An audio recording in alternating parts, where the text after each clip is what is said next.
ke mutu mwindo mutu yaki komema croix ya nani ya Yesu wa komisa ngona Golgotha parce que pe bato mingi ozo bona za mon Christ na kotuna e papa ya Abraham azana ayebite jusqu'au point ya koniata la Bible ko pasola pe ko benga Jésus-Christ mwana makango jusqu'au point ya koniata la Bible ko pasola pe ko benga Jésus-Christ mwana makango.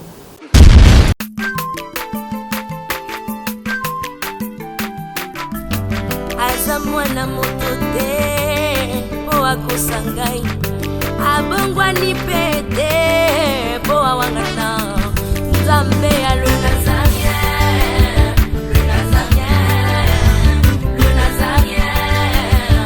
David Nzamba ayebana kitoko koma mokondima atako babakolaki mafuta na mosakolima lelo ya yo bolingo ebateli le Nazarien Pamboli oye mona na katempeni mama kantelobi Kolapie mapapu masopi mafuta Toko kesi ena elongo na nzambe oyo babenga na makomi Jésus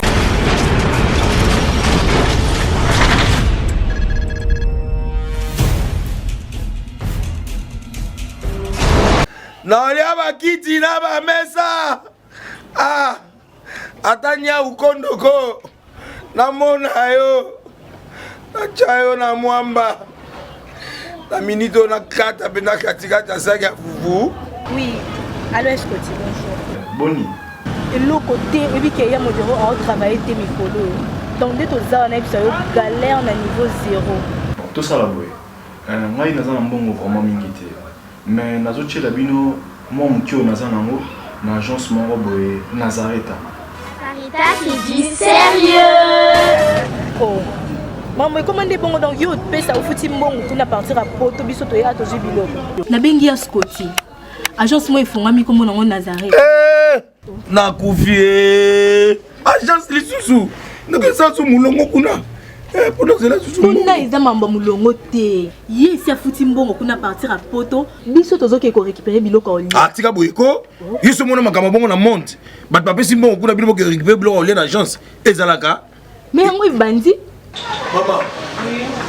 Dès qu'il a yebisi ngai mena ndimite na lingi na mona ki mona beso po likamba boye na monde na ne salamate. Maman yebisa ngai.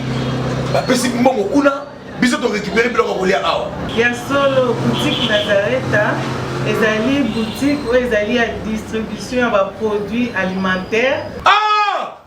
Na sali poto sunga bandeko oyo même ba oyo bazana na peu de ressources comme la boîte bandeko on bazana niveau à Kinshasa même avec un petit rien. Donc à partir à $10, $15. Donc si vous avez un bon côté, nous devons la poto ko sunga yo a ozika biloko kolia. Eh maman Nazareta nzamba pambola ya bakise mikole belé awa na sena mokili. Et bongo awa tozawa poto yeba adresse awa. La boutique Nazareta est ici à Kubungate, toza sur avenue Monkoto numéro 1, direction Elengesa.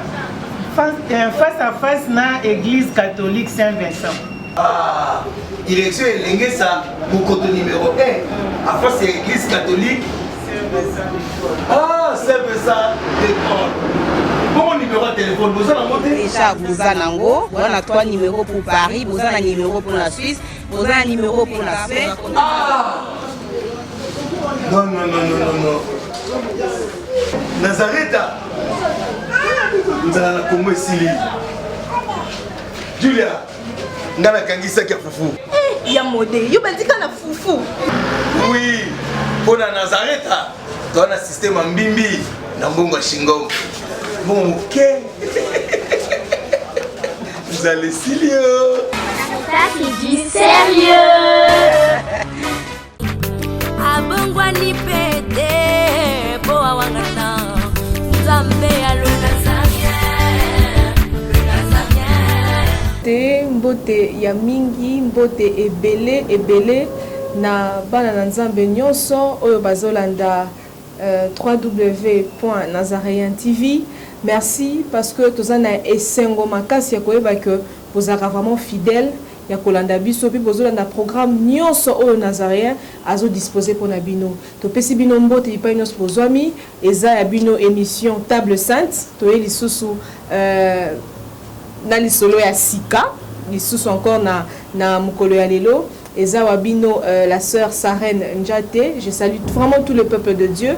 Émission eza bilingue, hein? Voilà pourquoi bozo constater que nous avons changé ba minoko na pesi bino mbote. Merci vraiment pour la fidélité na bino na www.nazaréen.tv.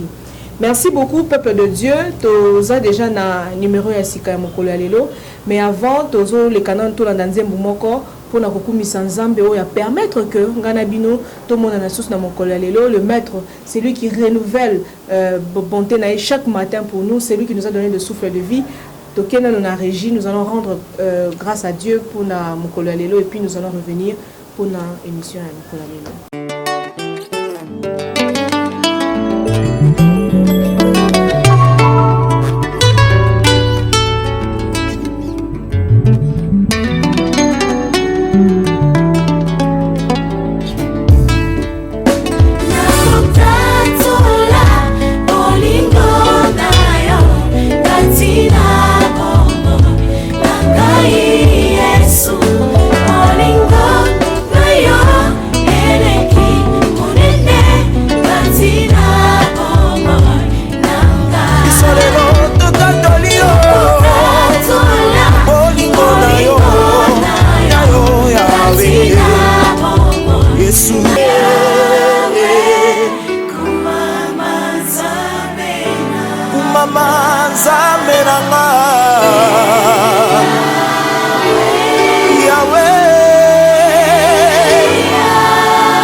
Merci beaucoup pour l'élément Bolandi. J'espère que et c'est ici bandeko nyonso au bazolanda biso na ba continent nyonso Afrique, Europe, Asie, bipa nyonso bozwami vraiment to pesi bino mbote pe to bisi bino que la paix de notre Seigneur Jésus-Christ et umela na mabota na bino. Merci beaucoup na kei directement ko pesa mbote na invité nanga ya mokolo lelo c'est il est connu du public, hein? Il est connu parce que c'est notre papa, Azarana Bisso, souvent dans Nazaréen.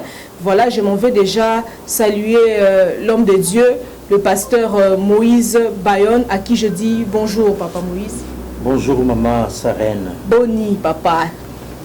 Tikanzamba kumisama pote tolamuki malamu, tous en bonne santé et que nions tous allons pour ça la vie, l'être, le mouvement, nions les ayanzambi. On a tous ces pays sous. Pour continuer à partir à thème na biso toujours de la source et alors noir je pense. Exactement parce que tout ça na continuité, tout ça qui est déjà première partie au to lobela qui source, il y a l'homme noir, il y a race noire. Le pasteur Moïse a qui t'a kolobela mais aussi les ça qui était les lots ezali suite. O zolanda biso soit agenda, soit stylo, pe soit bible na yo fanda et puis au kozala beniti na suka émission au kokumi sanzambe.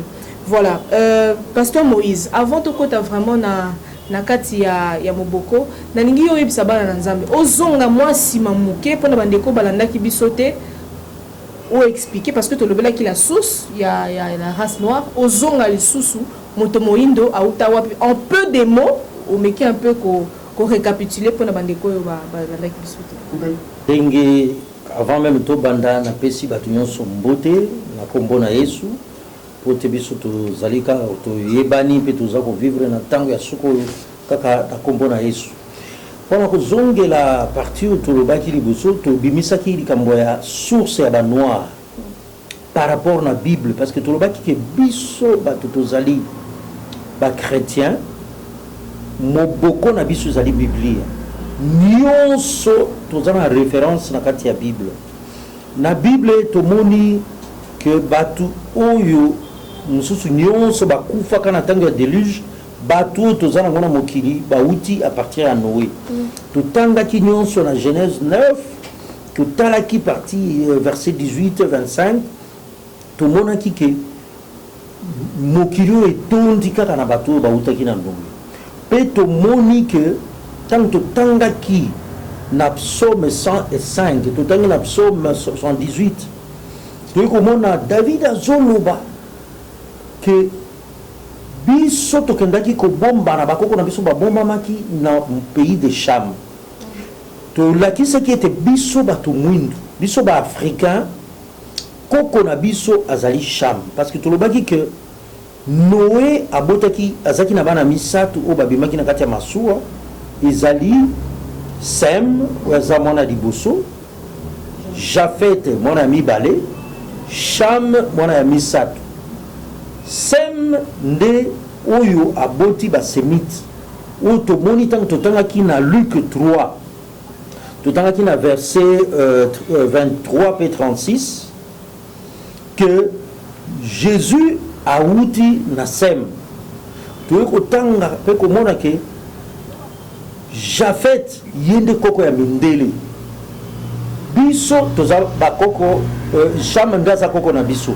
Alors confusion ici kokota na mokili comme le diable asalaka azolobaki Yesu aza mondele tomonaki pe ke na nzembo bayembaki poso moindo euta nde wapi Yesu mwana nzambe yeko mondele ezali erreur ya kokosa ya kozanga koyeba histoire, même pas seulement histoire biblique mais histoire kaka ya boye komona te asiatique azali européen te asiatique oki obate chinois to arabe azali mundele te lelo bango moko bazalaka kuna tozomona bajoueur mosusu lokola Zidane banani tout oyo babetaka kuna bazomona bango baobenga bango baafricain atako bango bazoboya kondimake baza baafricain bazoteka bandeko na bango bato mwindu ezosalemake bazali badescendant ya Cham baza bandeko ya Sem te bandeko ya bajuif te baza bandeko ya baasiatique te bazali badescendant ya Cham baafricain toye komona mpe ke bato baza kopasola bible bato baza kofinga Yesu koloba ete Yesu azali mondele eza bato bazangi kotanga nzebi ezali te batanga te koyeba bible ye moko ademontre biso source ya basemite bana ya Sem na source ya biso bachamite bana ya Cham epuis baeuropéen baye kokota na lisolo ya nzambe après biso banoir tokomona yango tolobaki baye kokota partir ya Corneille nde baye kose connecte na likambo ya biblia eke yambo bango tangu bakabolaki moto na makambo ya kosala na mokili totangaki yango totanga yango soki olingi na Genèse 9 tangu Noé azokabola makambo ya mwana na mwana tomonaki mpe ke Cham soki olingi tokoki kotanga moke Genèse 10 verset 6. S'il vous plaît, Pasteur Moïse, avant de t'envoyer les camps awa, mais nalingi to bete lango moi c'était. Avant to kota vraiment na carte, to bete lango moi c'était et puis n'a invité d'ailleurs le peuple de Dieu pour la nanon mes images oyo comme ça personnellement j'ai été choqué na omona oyo na olaxabino wana comme ça to rozonga na reposer d'abord le pasteur o expliquer biso elingi kolakisa nini et puis pour la nini tina niveau wana tolandi na élément oyo nazongi na régie et puis après tozongi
tozanda bakoko sake tokende na bougie totia eloko babengi mabonza totia eloko oyo babengi oyo baza kobengaka chapele totia eloko babengi ke bibilia to mokanda moko boye epai na biso biloko nyonso wana ya kominyo ya makila ya yesu to mobikisi na biso ezalaka te to na bateme emonaka te mokonoko tozalaka kaka na nguyana mamana tata auti na bako ndenge nini yoko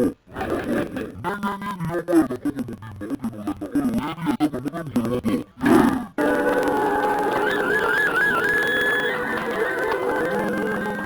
soki moto oyo akosi molimo azali escro ke yesu akoya ondima ye mpe lisusu soki moto alobi na ye ke yafele tio maboko naza na miracle ezala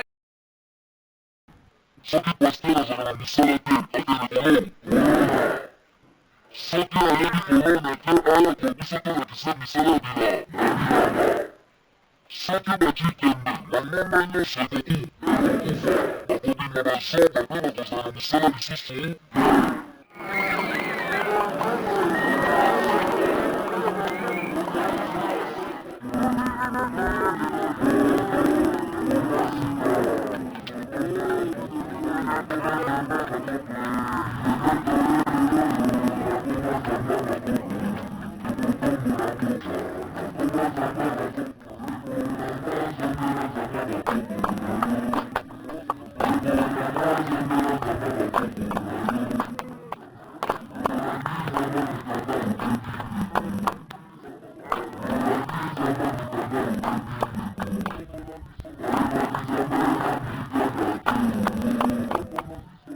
soki bibilia epasuki bokamwa te yango pamba te bibilia yango moko elobi mosala na yango ete na rome 3 verset 9 oyo akotia kende mpo ani bapasoli bible azwa bible na ye afuma na rome 3 verset 9 akomona ke mosala ya bajuife na bagreke ezali empire ya masumu lokola ezali empire ya masumu elati bato na nzoto biso mpe toboya nde yango topasoli bible ke ezali empire ya masumu pamba te yesu ye moko bakombelaki roi de juife kasi azalaki roi ya bakombole mpe bayindo mpe mokonoko lokola bibilia elobi balongola te babakisa te te biso mpe tolongoli ye tolandi oyo bango moko balobi ke ezali empire ya bato na masumu.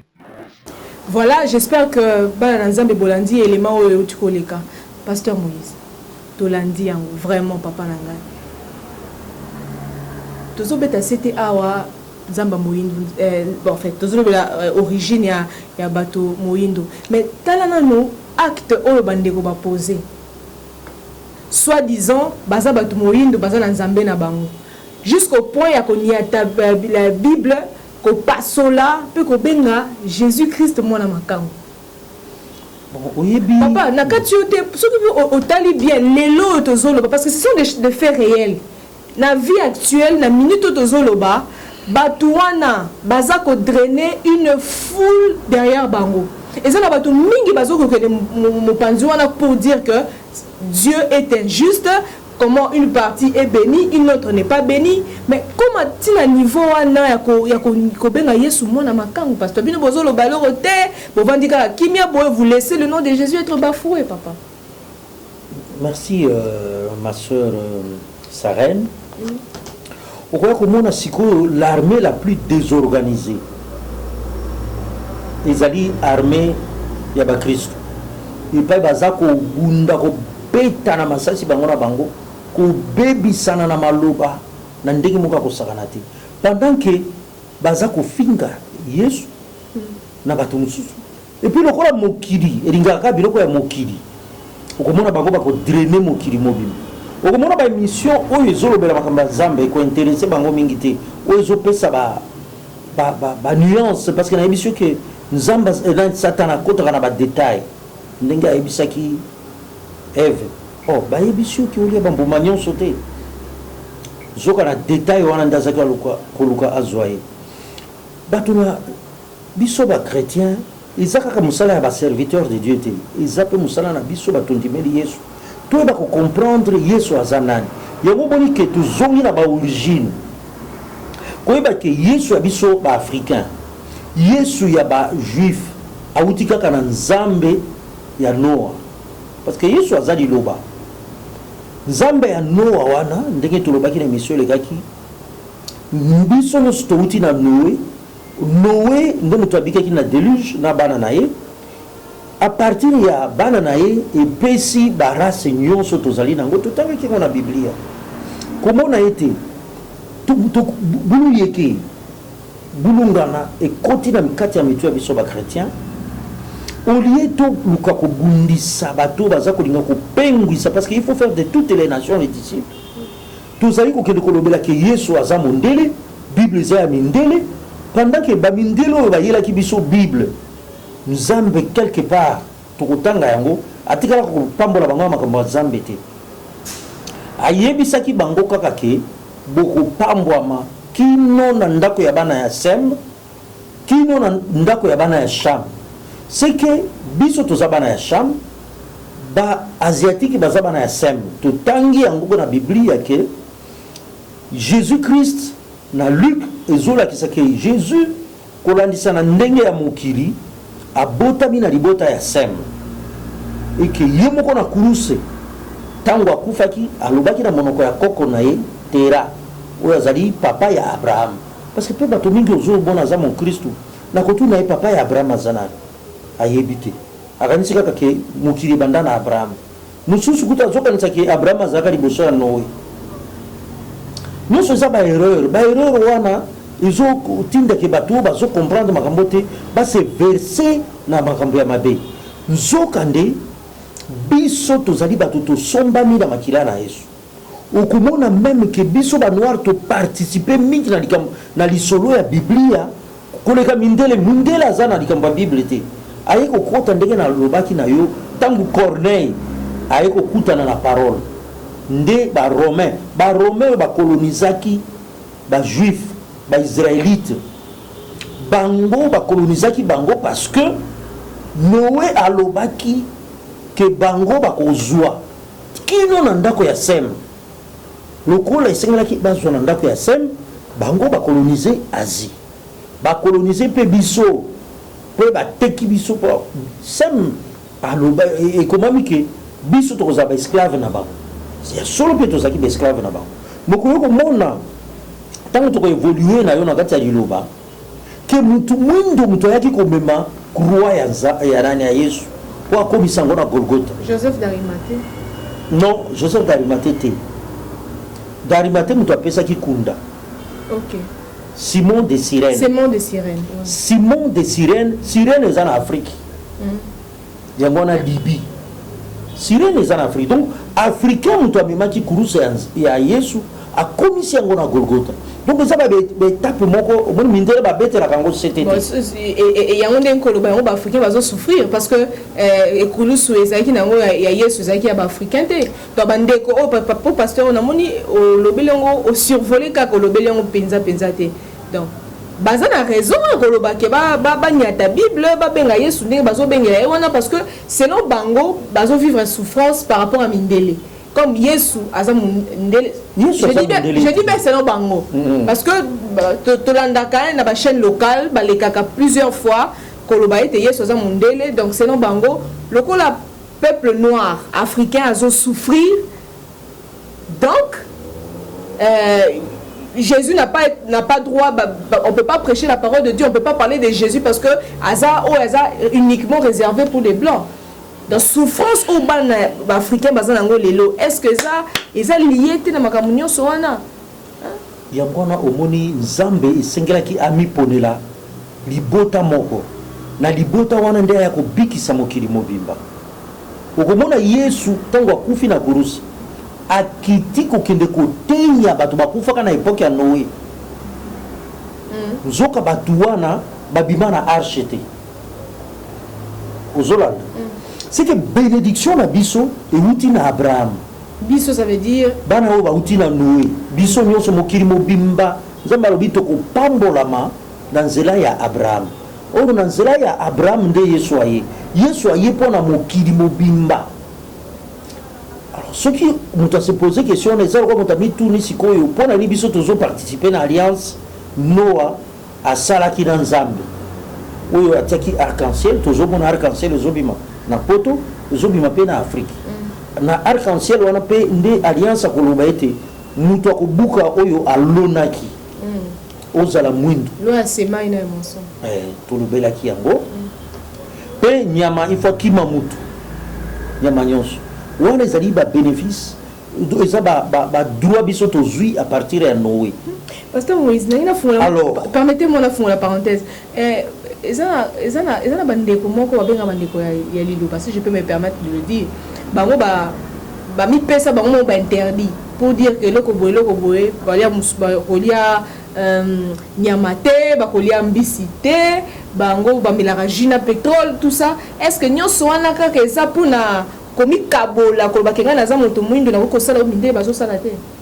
Bon, masoro komona mingi songa na ngina intervenir na lobaka makambo ka batu te na zonga kana Biblia na lobaka de mutu na mutu parce que Biblia déjà talatala soki o mitali par rapport à makambo za na Bible yo moko oyeba komi situé parce que ta Pierre alobaki ona kolia oyelo koyote ora ni parce que nzamba alobaka mais siko nzamba obiga mutu na zaki na interdire minga na autoriser mabe za wapi ozako mona kolia eloko ezali ya bozambe ezo dépend na kolia te na komela te ezali biloko ya molimo okoya komona totalaki na Genèse 10 verset 6 que mwana wana bobengi Cham mwana ya suka ya Noé mutu aboti Mizraim ezali Égypte tangu Israël pasteur ozo mwana wapi bande ko bolanda biso olekela bango kaka boy ba otuna me ba omona ngo wapi bon bao batanga ka Bible ya Lingala ngamu tunasali traduction te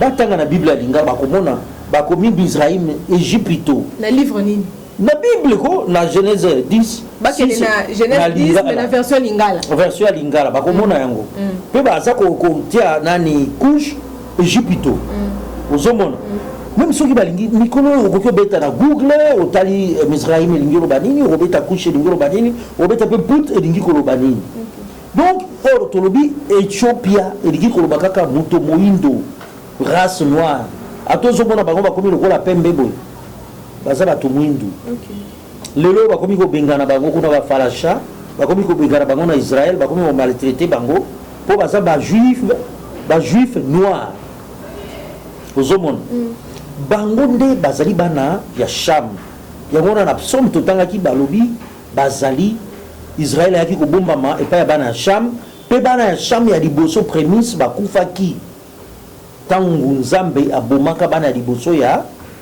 Égypte pe Égypte na tango wana ezalaki la nation la plus puissante ya mokili ezalaki lokola États-Unis lelo et puis bazalaki na nzebi connaissance ebele bazalaki kosala makambo ebele badécouverte ebele omoni kosala babiloko lokola kotonga pyramide wana eza baconnaissance ebele ti lelo bato bazoyeba te ndenge nini libanga bazalaki komatisa bamabanga wana ezopese na kokota mingi na science te mpasi tokolobela partie scientifique elingi koloba te ke mundele aleki moto mingi na mayele nalobi bongo te nalobi nde ke biso towuti na Cham mundele auti na Japhet asiatique yesu bauti na Sem totangi yango na Luc 3 que Jésus aza na descendance ya Sem toloba te ke mutu moyindo auta na kake to auta na nzete biso nyonso toza na nzambe ya Noa nzambe ya Noé ye wana nzambe ya Sem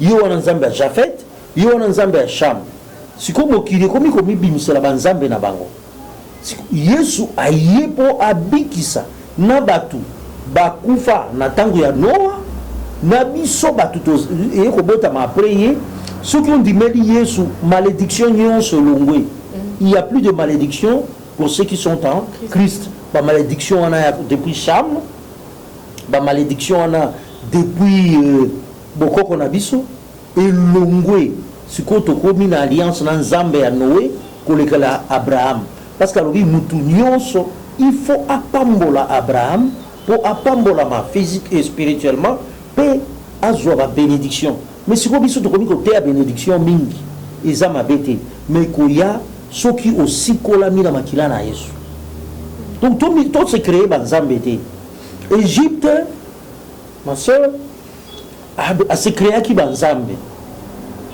amisalelaki banzambe ya ndenge na ndenge yango wana omoni akotaki na libunga il faut biso nyonso tozongela nzambe ya koko na biso Noé yango toza koloba donc nzambe bakoko nde balobaka ya biso nzambe bakoko c'est le seul Dieu, c'est l'unique, Dieu de Noé, l'unique, l'incomparable qui n'a jamais été dans sa création car il a créé le monde tout en étant en dehors de sa création et qu'il est entré dans sa création par sa parole qui est Jésus-Christ. Donc on dit comment Nzambe était à travers Jésus-Christ. Même Moïse wana tikala comment Nzambe était totanga yango eloko ba bomela Étienne parce que alobaki que Moïse a mon Nzambe était azwa ba loi à partir de l'ange de l'Éternel. L'ange est un serviteur. Un homme, un patron ne peut pas se donner le nom de son serviteur. Mais à sali biso tozala banana. Biso tokoki ko lobaki toza bana nzambe. Parce que a créé qui église oyo ba ange ba yaka ba mona église. Pourquoi? Parce que nzamba azakati na église aza Saint-Esprit azakati na église. Saint-Esprit azaka na lola te avant na ba ange ba mona Saint-Esprit te ba yaka ko mona ya à travers l'église. Ya mona il faut tout sepela kondimela Yesu pour molimo santo azokota kati na biso pour que ba ange pe ba yaka kotala biso pe ba sale la biso po ba mona ka nzamba azakati na biso ndenge azako sa. Na tango ya Abraham nzamba azaki ovanda kati ya motu te. Molimo santo azaki ovanda kati ya motu te. Mais azalaki kosala misala pe na tango na Mose molimo santo azongi. Mais bango batamongoli na ange de l'Éternel. Parce que nzamba ebisaki Moïse okoki komona nga te. Soki omoni nga okufi. Okoka bato mosusu bio amonaki na nsima bandeko na ngai. Okomona mondenge nini nzamba azali esprit. Azali incommensurablement très grand. Azana ni commencement ni fin. Mokilo ya kela akokota akokoka te. Yango il fallait liloba na ye kota. Emi kitisa ndenge na lobaki ekoma moto. Liloba wana ekota na création pe ekende ko hériter trône, gloire na kombo nzamba tiaki na lieu céleste et pai ba ange bazaka ko adorer. Ba nzambe ba ange ba adoraka Dieu le Père te ba komoni le wapi. Po za na kati ya création te. Ba ngonde ba za na création baza ko adorer le fils. Pasteur Moïse bandela ngolo bango sko nasé na utiliser ba mom mususu po olobaka olobisiko na lobibo omoni bato baza ko salela nzambe na libungi baza ko finga Jésus mwana makango pourtant Jésus na biso toza koko bon côté koko na biso moko ezaka ka Noé mais bango baza na koko na bango oyo tobengi Sem nde otouti kotanga ngo na Luc. OK. Bango baza bana ya Sem. Baza ba européen te, baza ba blanc te, baza ba asiatique. Ti lelo soki Israël azobeta coupe d'Europe parce que bandime lié. Ba pesi kaka faveur parce qu'il fallait pas Liban et beta coupe d'Afrique et coupe d'Europe. Parce que baza ba mindele te boki participer à coupe d'Europe ndengeni. Bango baza ba tu Asie, batikala na Asie. Alors, biso confusion ça na kati ya mitu ya batu mwindu. Tokomi koloba nzambe ya bamindele tozozwa bango ba asiatique tolobi libanais akomi mundele yango na bazo nyokola biso bakomi tozobenga bango mindele baza mindele te chinois aza mundele te juif ndeko ozomona ye wana na makilane aza mundele te Jésus aza mundele te aza mona ya Sem aza asiatique bango bakomaka de droite vers la gauche ba mindele bakomaka de gauche vers la droite. Okomo to kokota na makambo na mozindo bon africain toza na nini te yango wana ezaba makambo musu to kokota na démonstration scientifique kolakisa eloko nini eza kokotisa mbulu wana na mutu ya biso ba africain mais nous ba liboso sengeli to yibake toza na nzambe moko eza nzambe ya Noé parce que nzambe ya Noé atikaki nzambe na ye te Yesu pe aye atiki nzambe ya Noé te nazoloba awa te akiti kokende kote ya bato bakufa na époque ya Noé nalakisaki yango na baémission toza na mama na sœur Tiffany ke akiti kote ya bango mpo bango mpe babika c'est-à-dire na bakoko na biso ya bato mwindu bana ya Sham bakufaka na mai ya Noé ntango Yesu akiti kote ya ateyaki mpe bango bao bandimelaki ye babiki mpe bakosekwa na biso ntango Yesu akoya kozwa église na banzi ke la place wana na limboli mais tant que mayele te ozo paso la Bible obi Yesu za mondele zonga batangisa yo lisusu balakisa yo ndenge tozolakisa awa ke yesu aza mondele te yesu azali asiatique docteur bakosala bongo eza mpo kaka bazala bango informe te kozanga boyebi connaissance eza te yango oyokaki yo moko olobaki ya Osée 4:6 kozanga boyebi nzambe alobi soki oignore lwa na ye akobotola yo bonganga nzambe mpe akobosana yo te bana na yo omoni eloko tozosala mingi tozosala mpona mabota na biso soki ezalaki kaka mpona biso kosalela nzambe mbe totiki mpo biso moko tosi topambwama na mokili toyebi nzambe apamboli biso mais mpo bana na biso babika celui qui vient au Seigneur est sauvé avec sa famille tant yo ozopasola bible bongo yeba ke ozotia libota na yo na pasi lisumu ekokende ti na 4e génération soki nzambe bana na bakoko no bazongeli yesu kristu te tokobika kaka na nzela na yesu kristu alo batika bainepsi wana nzambe ya bato moyindo nzambe ya boye tozokonfondre science na conscience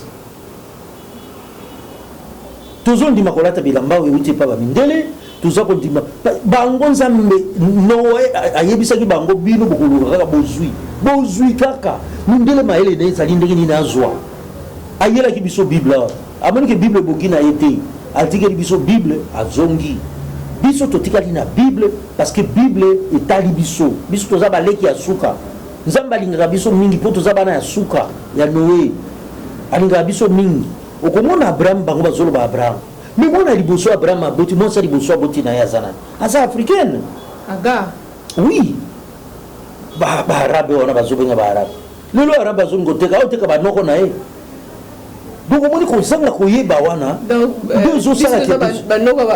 banoko ya baarabe wana nyonso wana bazotia makelele wana toza banoko na bango bana ismael aboti na sere na biso donc oyo komona ke mwana ya mibale ya abraham nde isaac me mwana ya liboso eza ismael alobaki akopambola ismael akozala riche parce que bénédiction outi epa na abraham baarabe baza riche mama na bato oyo baza na mbongo na mokili oyo eza bajuif na baarabe soki oza na biloko wana te linye wana te to oyebi yesu te okozwa mbongo me okobunga nzela ya nzambe me bango bayebi nzambe balandaka nzambe na bango na kati ya richesse na bango me biso ozwi richesse okimi nzambe me bango seme balakela bango ke bokuluka liboso nzambe yango wana noye alobaki soki olingi tokotanga yango na Genèse 9:27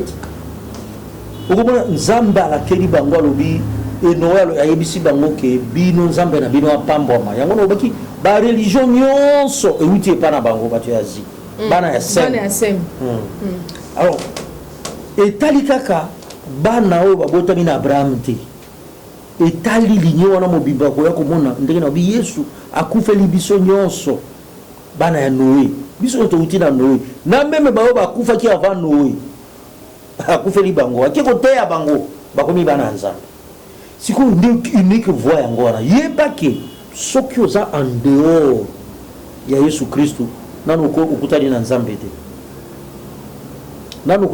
te parce que na plan ya makila esalema te ke nzambe akotela na nzela na biso aponaki libota moko libota wana nde ya abraham soki olingi sikoyo toloba sikoyo source ya abraham source ya bahébreu source ya baisraélite source ya israel po ezaka mutu moko ezokende ezofungwama okoya komona ntango tozotanga na biblia ntango tozotanga na bible tokoya komona ke baebelo ndenge tobengaka na lingala baebelo baza bana ya eber ebelo c'est hébreu hébreu nde eber omoni eber soki okoki kotangela biso na Genèse 10:21 okomona eber azalaki petit fils ya noé tanga yango na Genèse chapitre 10 21 verset 21.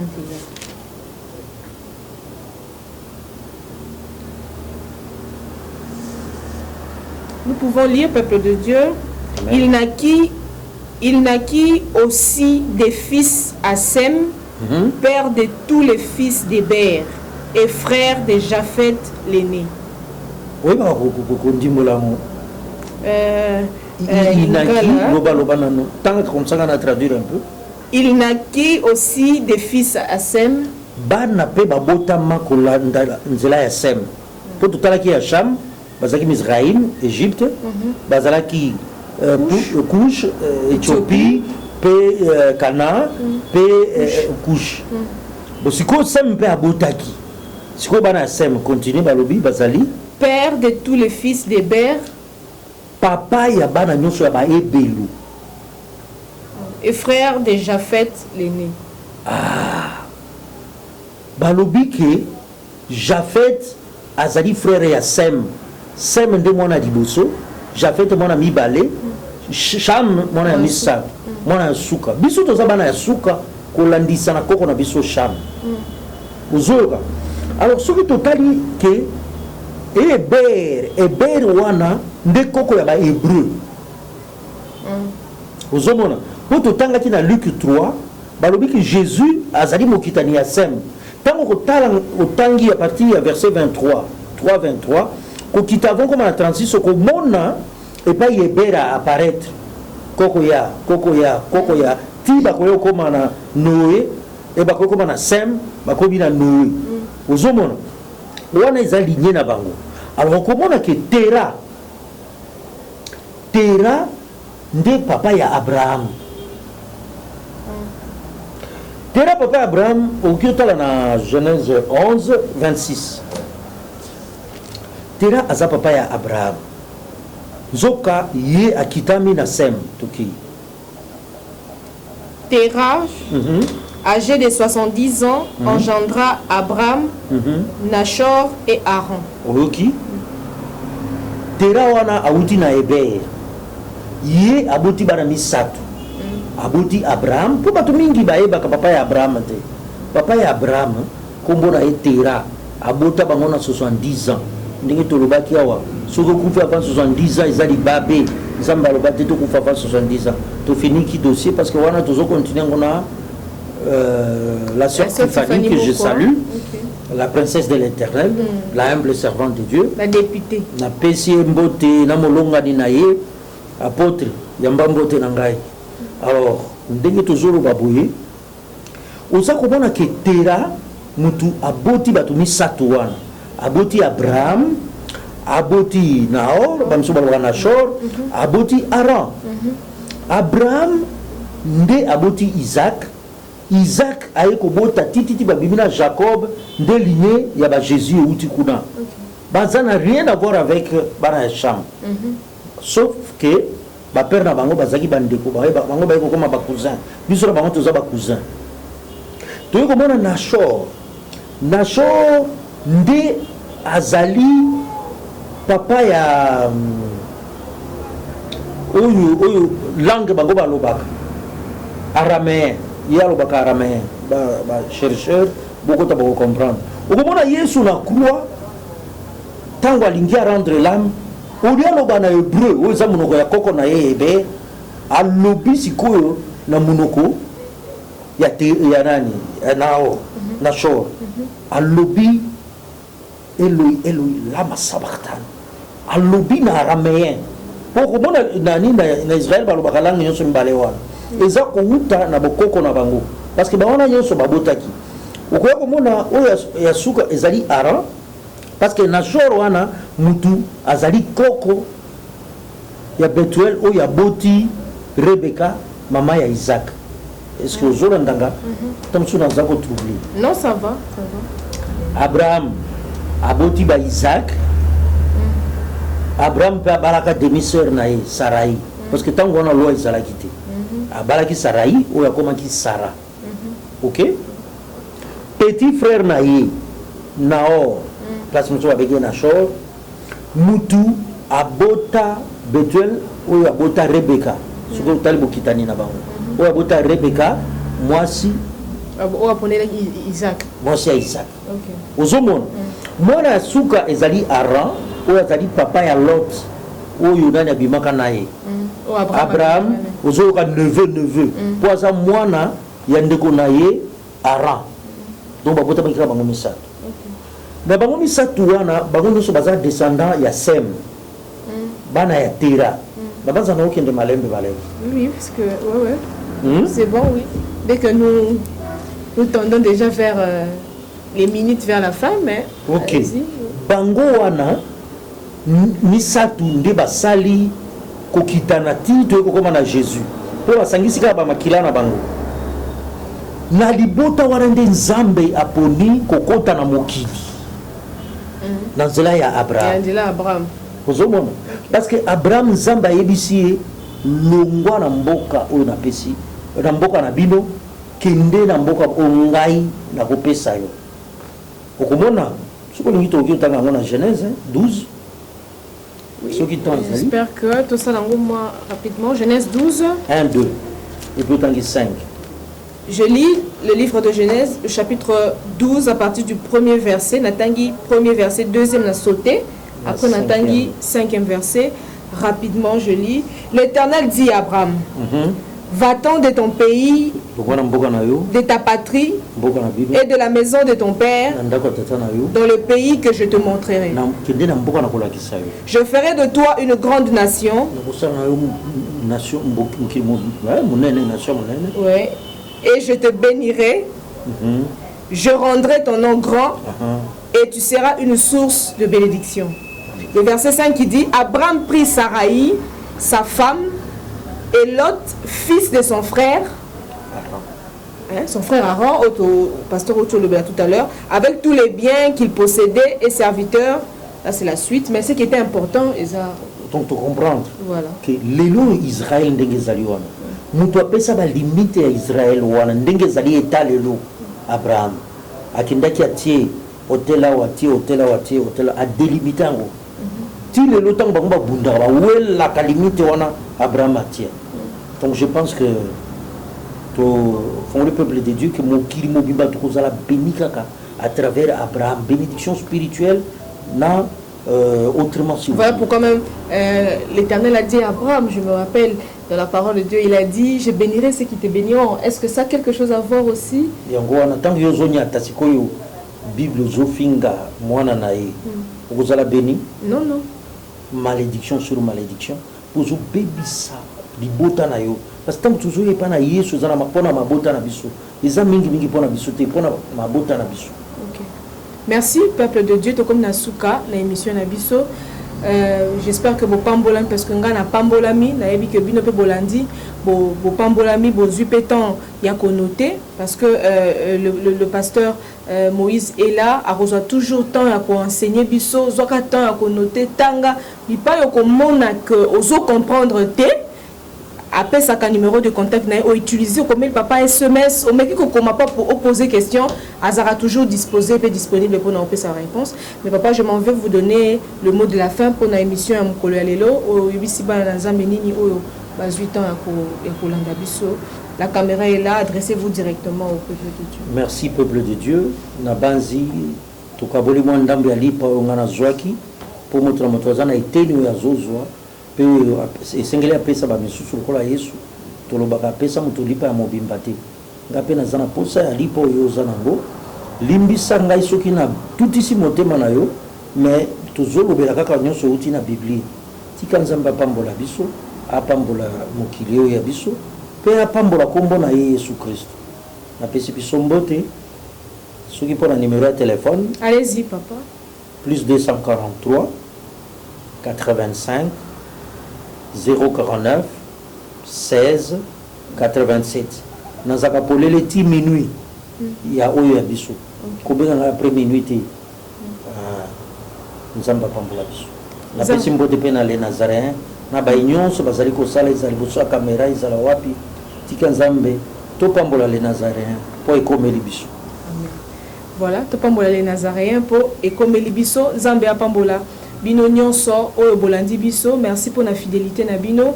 J'espère que oyo pasteur Moïse alobi lelo eza vraiment une bénédiction pour na biso to kanga to retenir oza ya mutuya oyo biso ki ozana ndenge oze lobi eza peut-être maloba to lekisaka bo mais ça vraiment important lelo makamusu se kokomela yo simplement parce que vous êtes ignorant. L'ignorance ne vient pas de Dieu. Donc il faut chercher qu'on a la connaissance. Et connaissance yaboye, c'est inspiré par l'Esprit de Dieu. Donc vous allez toujours à l'écoute. Yoka on a disposé pour nayo et met ça en pratique. Déjà tant ozo kota na connaissance, c'est la lumière en fait. Donc c'est la lumière ezo kota, ténèbres ezo longwa et au moment que les choses aussi vont prendre une autre tournure dans ta vie. Nzambe a visité ma bota nyonso bolandi biso au travers il y a message où le pasteur Moïse a le beli biso na mokola lelo. Je crois que to komi na suka na ko clôturer tes sangs, faire des bisous à la sœur Tiffany Mokwa oyo aza musika na mboka Benin to pesier vraiment ba coucou et beaucoup de bisous. Tika ete Nzambe abatela yo, Nzambe a continuer ko sala lo bolamu ebele pe oyo ataki kati na yo okende nango vraiment tina suka parce que Nzambe na biso akata musala na katikati te, Nzambe amemaka musala na suka, Nzambe wana sala bolamu na pesi bambote mingi na maman Mariam Piam o azara na biso tango nyonso ngala bengaka Piam comme en français mais maman Mariam Piami bambote belé maman ya mabote belé vraiment na pesi pembote na ndeko nango azaki sima ya caméra le frère Alain qui a kala bambote belé pour na image kitoko et puis na monteur na biso Scotty Lele. Quant à moi n'a retrouvé Bino très prochainement, la sœur Sarène. D'ici là, portez-vous bien. Kimia na Nzambe et Oumela, au Mabota na Bino. Nzambe a pambola Bino, mais na beti di sous c'était abonnez-vous massivement. Vraiment, boya ebele, Nazaréen, et Zandaku na Bino, et za esika oyo, ba kite koki jamais kotonda. Donc, tout ça vraiment, on a disposé, peut disponible pour na Bino. Bon, s'abonner vraiment ebele na YouTube, tout ça na le Nazaréen Kinshasa. Et puis, na site na biso, na 3W Nazaréen TV. Voilà, Zambé, Apambola Biso. Au revoir et très prochainement. Bye.